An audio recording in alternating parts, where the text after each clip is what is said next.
नमस्कार दोस्तों, बहुत बहुत स्वागत है आपका इस कार्यक्रम के अंदर। दोस्तों, धीरे धीरे भारत दो टुकड़ों में बंटता हुआ नजर आ रहा है। अब ये दो टुकड़े कौन से हैं? ये दो टुकड़े हैं नॉर्थ इंडिया और साउथ इंडिया में। नॉर्थ इंडिया में एक हिस्सा आप वेस्टर्न इंडिया का भी जोड़ लो तो ज्यादा अच्छा रहेगा, महाराष्ट्र गुजरात को, लेकिन उनको अलग भी कर दें अगर दोनों को, तो बाकी जो हिंदी स्टेट्स हैं सारी, बिहार, उत्तर प्रदेश, हरियाणा, हिमाचल, राजस्थान, मध्य प्रदेश, झारखंड, छत्तीसगढ़, ये हिंदी स्टेट्स हैं। आबादी लगभग 60 करोड़ के आसपास, 60-65 करोड़ के आसपास। ये नॉर्थ इंडिया का एक हिस्सा है। इसमें से मैं जम्मू कश्मीर और पंजाब को अलग कर रहा हूँ। जम्मू कश्मीर जो है वो अलग कॉम्प्लेक्शन है और पंजाब का कॉम्प्लेक्शन अलग है, वो हिंदी स्पीकिंग स्टेट नहीं है। तो जो स्टेट्स मैंने गिनाया कि यूपी, बिहार, उधर राजस्थान, एमपी, छत्तीसगढ़ और झारखंड, 60-65 करोड़ की पॉपुलेशन। और अब सवाल बहुत सारे उठ रहे हैं कि भाई 75-78 सालों के बाद भी आप गरीब के गरीब। और जो साउथ की 5 स्टेट हैं, आंध्रा की 2, तेलंगाना और आंध्रा, कर्नाटका, तमिलनाडु और केरला,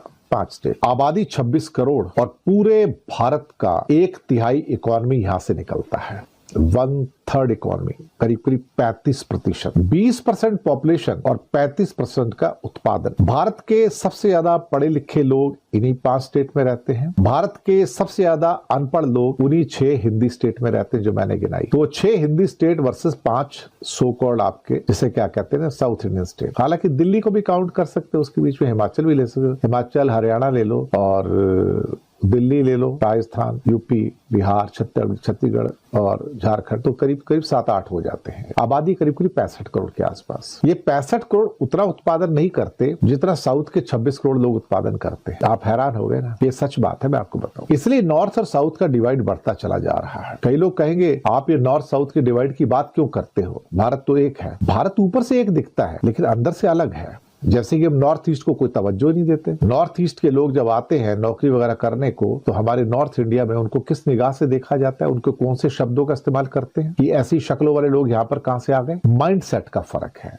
नॉर्थ इंडिया के और हिंदी स्टेट्स के और साउथ इंडियन स्टेट्स के माइंडसेट में फर्क। साउथ इंडिया सारा का सारा बहुत सभ्य है, सिविलाइज्ड है। शब्द कई लोगों को थोड़ा सा नागवार गुजरेगा जो मैं बोलने जा रहा हूँ। और नॉर्थ इंडिया के जो हिंदी स्टेट्स हैं वहां पे सिविक सेंस की बहुत कमी है। एक बहुत बड़ी संख्या अनसिविलाइज्ड है और साउथ में सिविलाइज्ड है। इसलिए कहता हूँ कि भारत 2 भागों में बटा हुआ है यहाँ पर। मैं बाकी भागों की तो बात ही नहीं कर रहा हूँ, नॉर्थ इंडिया, साउथ इंडिया। सिर्फ इकोनॉमिक फिगर्स की बात नहीं है इसमें। इकोनॉमी, लोगों की सोच, विचार, डिसिप्लिन। सड़कों पे देखो तो आपको गंदगी नहीं मिलेगी, साफ सुथरा पर मिलेगा आपको। यहाँ पर बिल्कुल नीट एंड क्लीन सड़कें मिलेगी, सफाई बहुत ज्यादा है, लोगों में सभ्यता बहुत है, सिविक सेंस बहुत है, ट्रैफिक डिसिप्लिन बहुत है यहाँ पर, जो आपको नॉर्थ इंडिया में नहीं मिलेगा। साउथ इंडिया में जो एजुकेशनल स्टैंडर्ड्स है बहुत ज्यादा हाई है। इसलिए आप पाएंगे कि जितने भी अमेरिका में अधिकतर जो लोग आपको मिलेंगे H1B वीजा वाले, टेक जायंट, सारे साउथ वाले ही हैं। ऑलमोस्ट 80% साउथ से आते हैं, 20% बाकी इंडिया से आते हैं। एजुकेशन और हेल्थ के parameters south India north India के मुकाबले कम से कम 100 साल आगे है। एक्चुअली साउथ के जो राज्य है ना, आजादी के टाइम पे ये इतने गरीब थे जितने सो कॉल्ड, जिसे क्या कहते हैं, यूपी और बिहार थे,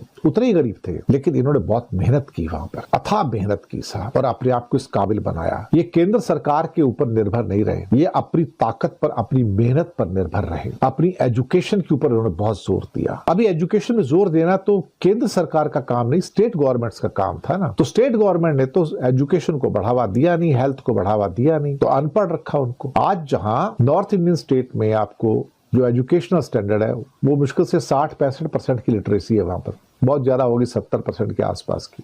जबकि साउथ इंडियन स्टेट्स जो है 90% से ऊपर की लिटरेसी है। उनके हेल्थ स्टैंडर्ड भी अच्छे हैं। अगर सपोज करो कि बर्थ रेट को देखा जाए तो बिहार में 3 का है, तमिलनाडु में 1.4 का है, आधे से भी कम है। आप सोचिए, ये यूरोपियन रेट है। तो अगर आप पॉवर्टी को देखो तो बिहार में 1/3 लोग अंडर द पॉवर्टी लाइन है, जबकि तमिलनाडु में मुश्किल से 11% पॉवर्टी लाइन के नीचे नहीं है, बस थोड़े बहुत गरीब है। चाइल्ड मोर्टेलिटी रेट बिहार में 27 है, तमिलनाडु में 13 ही है। मैंने एग्जाम्पल के तौर पर तमिलनाडु लिया, मैंने केरला लिया ही नहीं। केरला तो टॉप पे बिल्कुल ही, वो तो तमिलनाडु से भी आगे है। प्रेगनेंसी में जो डेथ है बिहार में जहां 118 है, तमिलनाडु में सिर्फ 54 है, और बिहार, केरला में तो और भी कम है। पब्लिक हॉस्पिटल बिहार की आबादी जबकि तमिलनाडु से ज्यादा है, दुगनी से थोड़ी सी कम है, और 1862 हॉस्पिटल या प्राइमरी सेंटर बिहार में, जबकि उसके मुकाबले तमिलनाडु में 2644। अब यहाँ पर क्या होता है ना कि लगातार साउथ इंडिया नॉर्थ इंडिया को फीड कर रहा है। पैसे साउथ इंडिया कमाता है, टैक्सेस ज्यादा साउथ इंडिया देता है और वो बांट दिए जाते हैं यूपी बिहार के अंदर या राजस्थान के अंदर या एमपी के अंदर या झारखंड के अंदर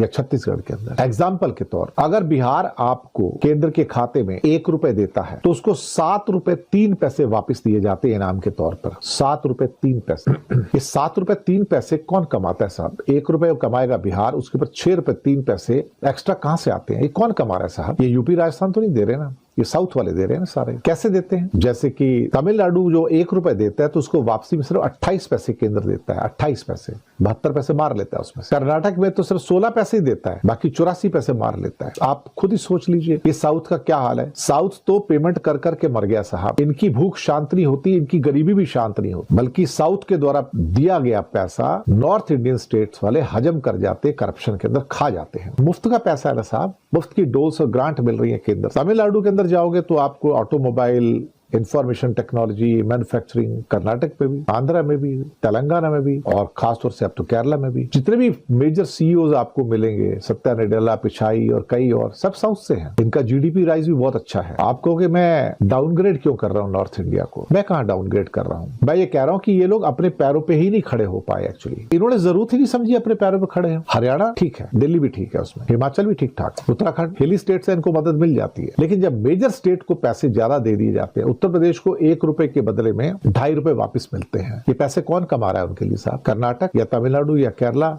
या आंध्रा या तेलंगाना, यही कमा रहे हैं ना। या फिर पश्चिम से गुजरात और महाराष्ट्र भी कमा रहे हैं, उनके पैसे भी तो जाते हैं, बाकी तो कोई देता नहीं। देखा जाए तो ये 7 स्टेट्स हैं जो पूरे इंडिया को फीड कर रहे हैं, इंक्लूडिंग महाराष्ट्र एंड गुजरात। और महाराष्ट्र को तो अगर 1 रुपए देता है सिर्फ 8 पैसे वापस मिलते हैं। केंद्र सिर्फ 8 पैसे देता है, कहता है तुम्हें जरूरत नहीं, तुम तो अमीर हो बहुत। लेकिन जिन गरीबों को दिया जाता है, बिहार अब यूपी को, क्या वो उसको जस्टिफाई करते हैं? नहीं, वो 24 घंटे कटोरा लेके खड़े रहते हैं, 24 घंटे। और जो हमारे फाइनेंशियल कमीशन आते हैं, फाइनेंस कमीशन जो आते हैं, वो कहेंगे क्या है कि वो गरीब है ना, अभी गरीब को तो रोटी तो देनी चाहिए ना, भूखे तो नहीं मरना चाहिए ना उनको। 78 साल हो गए हैं साहब फीड करते करते करते करते करते। 78 सालों से साउथ इंडिया और वेस्ट इंडिया इनको फीड कर रहा है साहब, और अभी भी इनकी भूख मिटी नहीं है, अभी भी इनको मुफ्त की रोटी चाहिए। कुछ लोग कहेंगे यार नॉर्थ इंडिया भी तो आपको कुछ देता है, मजदूर देता है, वो वहां जाके काम करते हैं, तो उसको क्यों नहीं ऐड करते? मजदूर नहीं भी दोगे तो क्या काम? मजदूर के बिना जापान काम करता है ना, कोरिया काम करता है ना, बहुत सारे देश काम करते हैं। बाहर से बिना लेबर के चाइना भी काम करता है, ऐसी कोई बात नहीं है। अगर बिहार के मजदूर बाहर नहीं जाएंगे तो बिहार की तो आधी इनकम उन मजदूरों से आती है जो बाहर जाके काम करते हैं। बिहार का तो $680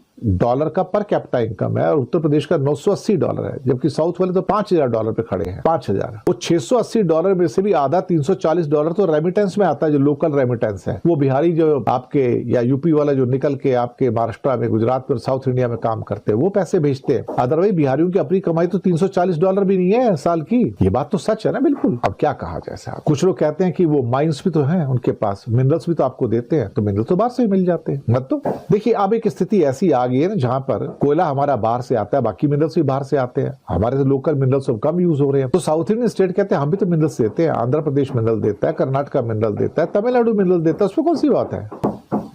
उसमें कौन सी बात है? कोई नई बात तो है नहीं ना इसके अंदर। सवालों के घेरे में दरअसल क्या है ना कि अब ये है कि आप इन सो कॉल्ड बीमारू स्टेट्स को कब तक फीड करोगे?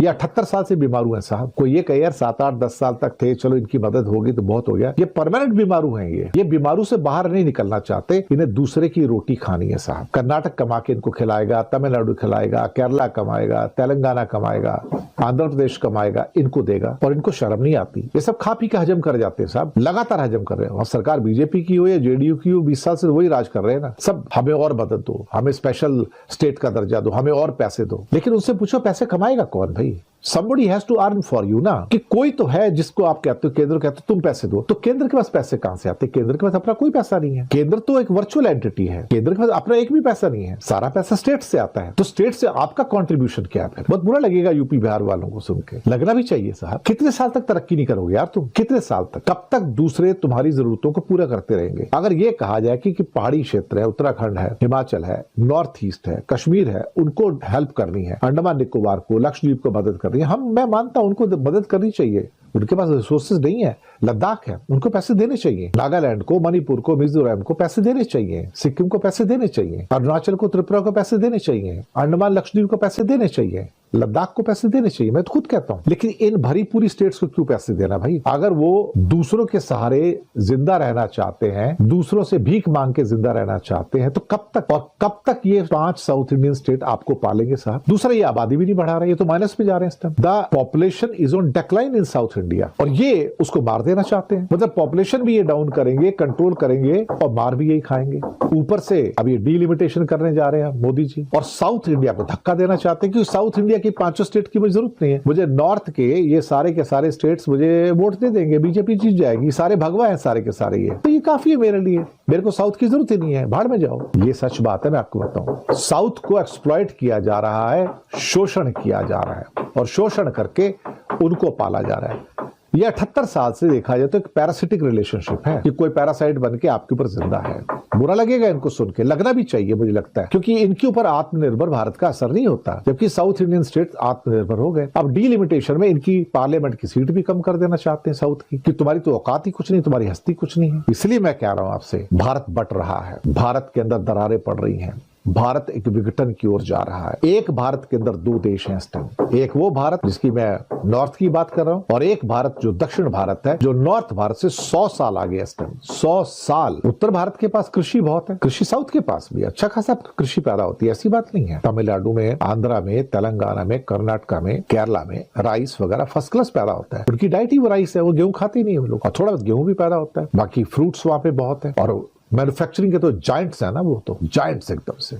सबसे बड़ी बात यह कि वहां पे सभ्यता बहुत है, लोग सिविलाइज्ड बहुत है, असभ्यता नहीं है नॉर्थ इंडिया की तरह। वहां पे सड़कों पे जाओ, कोई थूकता हुआ नहीं मिलेगा वहां पर। साफ सफाई साउथ में बहुत ज्यादा है, नीट एंड क्लीन आपको सिटीज मिलेंगे वहां पर, गरीबी नहीं है कहीं भी। आप कर्नाटक में या कहीं भी सड़कों पे निकल जाओ, हाईवे पे निकल जाओ, आपको कोई गांव ऐसा नजर नहीं आएगा जहां पे कोई झोपड़पट्टी टाइप की कोई चीज हो। पंजाब में आपको ऐसे गांव मिलेंगे, हरियाणा मिलेंगे, पक्के घर, सब कुछ ऐसा लगता है आप किसी शहर में ही हो। ये आपको कर्नाटक में मिलेगा, साउथ इंडिया के अलग जगह मिलेंगे। तो साहब 20% पॉपुलेशन के साथ 1/3 से ज्यादा इकोनॉमी साउथ इंडिया आज आपको दे रहा है। और जितने भी लोग हैं जो नए नए इंडस्ट्री वाले आते हैं, वो कहते नहीं है साउथ में जाएंगे, वहां पे इकोसिस्टम बहुत अच्छा है, वहां पे हमें पढ़े लिखे लोग मिल जाते हैं। यानी कि आपको एम्प्लॉय चाहिए तो पढ़े लिखे स्किल्ड वर्कर चाहिए ना, तो स्किल्ड वर्कर वहां पे मिल जाएंगे हमको, तो वहां चलते हैं। क्योंकि साउथ ने एक चीज पे बहुत जोर दिया जो नॉर्थ इंडिया ने नहीं दिया, वो था एजुकेशन। और एजुकेशन पे इतना जोर दिया कि आज 90% से ऊपर की उनकी लिटरेसी रेट है, और ऑलमोस्ट 97-98% पे केरला, 95% पे तमिलनाडु। आप सोच सकते हो ना, आपको ये नॉर्थ इंडिया में नहीं मिलेंगे, वहां पे एजुकेशन की इज्जत नहीं करते लोग। लेकिन साउथ में या लोअर एजुकेशन हो या हायर एजुकेशन हो, सबकी इज्जत है साहब। हेल्थ फैसिलिटी बहुत अच्छी है वहां पे, एक से एक बढ़िया हॉस्पिटल्स हैं, एक से एक बढ़िया एयरपोर्ट भी आ गए वहां पे, रेलवे स्टेशन से सब कुछ है। तो साउथ जो है बाकी इंडिया के मुकाबले अगर देखा जाए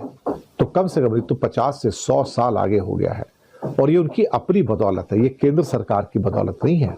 केंद्र ने कोई मदद नहीं की, केंद्र ने तो इनसे पैसे छीन लिए हैं, और अभी भी छीन रहा है, और अभी भी कह रहे हैं कि बिहार को देना, यूपी को देना, एमपी को देना, राजस्थान को देना, देते रहो उनको। लेकिन एक दिन ऐसा आएगा कि कहेंगे हम आपको हमारा पैसा छीनने नहीं देंगे। अब तमिलनाडु भी बोलता है, केरला बोलता है, आंध्रा बोलता है, कर्नाटक बोलता है, we are not going to give you more money now, why our money should be given to Bihar and UP, why? हमने उनके लिए पैसा नहीं कमाया, हम अपने लिए पैसा कमा रहे हैं। वो कहते हैं हमारे मजदूर भी तो आते हैं, कहते मत भेजो, not send, we don't need it. लेकिन इंडिया कोई कहीं भी जा सकता है। तो ये टसल अब बढ़ती चली जा रही है नॉर्थ और साउथ की, और ये कम होने वाली नहीं है, मैं आपको बताऊं, ये कम नहीं होगी, ये बढ़ेगी। जैसे जैसे समृद्धि का गैप बढ़ता चला जा रहा है, हर साल एजुकेशन का, हेल्थ का गैप बढ़ता जा रहा है, वैसे वैसे ये डिवाइड जो है नॉर्थ और साउथ के बीच में, ये भी बढ़ता चला जा रहा है। ये सच बात है।